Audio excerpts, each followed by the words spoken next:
ngaturke masyarakat wonten ing blok pojok watu Sabong Bluro ing tasih umon ugi ing tasih streaming lumayan duwe jelas Indonesia ya Bang.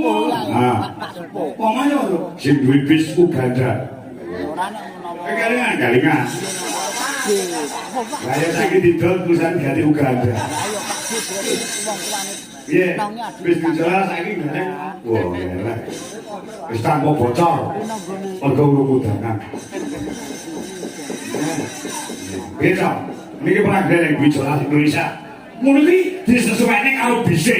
Gandeng bise wis anyar, kuwi mangkate dilarang memakai slop, harus pakai sepatu boyek semua.